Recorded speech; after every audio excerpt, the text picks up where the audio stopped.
Hello दोस्तों, मंजू हिंदी कहानियों में स्वागत है। मैं सुना रही हिंदी कहानी एक औरत को कोई नहीं समझता। दिल छूने वाली कहानी।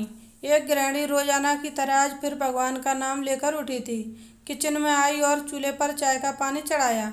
फिर बच्चों को नींद से जगाया ताकि वे स्कूल के लिए तैयार हो सकें।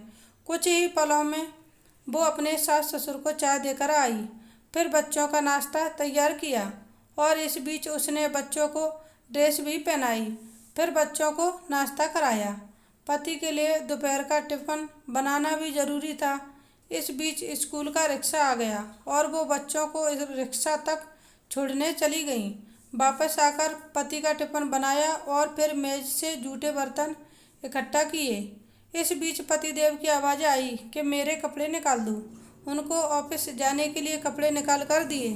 अभी पति के लिए उनकी पसंद का नाश्ता तैयार करके टेबल पर लगाया ही था कि छोटी ननद आई और यह कहकर गई कि भाभी, आज मुझे भी कॉलेज जल्दी जाना है, मेरा भी नाश्ता लगा देना।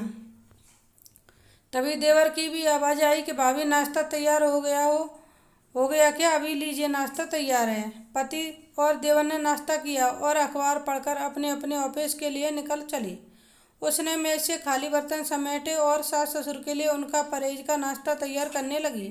दोनों को नाश्ता कराने के बाद फिर बर्तन इकट्ठे किए और उनको भी किचन में लाकर धोने लगी। इस बीच सफाई वाली भी आ गई। उसने बर्तन का काम सफाई वाली को सौंपकर खुद बेड की चादरें वगैरह इकट्ठे करने पहुंच गई और फिर सफाई वाली के साथ मिलकर सफाई में जुट गई। अब तक 11 बज चुके थे।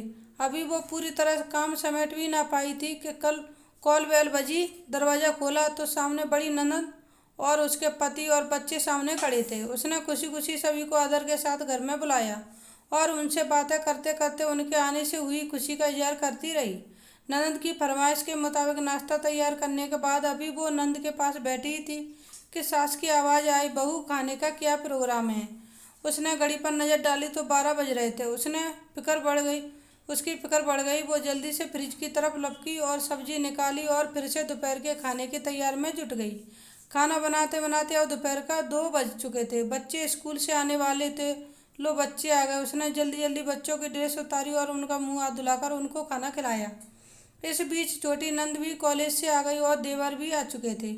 उसने सभी के लिए मेज पर खाना लगाया, खुद रोटी बनाने में लग गई। खाना खाकर सब लोग फ्री हुए तो उसने मेज से फिर बर्तन जमा करने शुरू कर दिए। इस वक्त 3 बज रहे थे। अब उसको खुद को भी भूख का एहसास होने लगा था।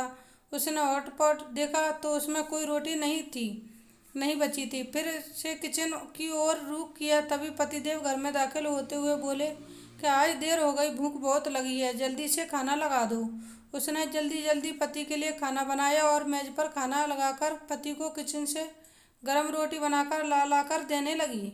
अब तक 4 बज चुके थे। अभी वो खाना खिला ही रही थी कि पतिदेव ने कहा, आ जाओ, तुम भी खा लो। उसने हैरत से पति की तरफ देखा तो उसने ख्याल आया कि आज मैंने सुबह से कुछ खाया ही नहीं। इस ख्याल के आते ही वो पति के साथ खाना खाने बैठ गई। अभी पहला वाला उसने मुंह में डाला ही ताकि आंख से आंसू निकल आए। पतिदेव ने उसके आंसू देखे तो फौरन पूछा, तुम रो क्यों रही हो?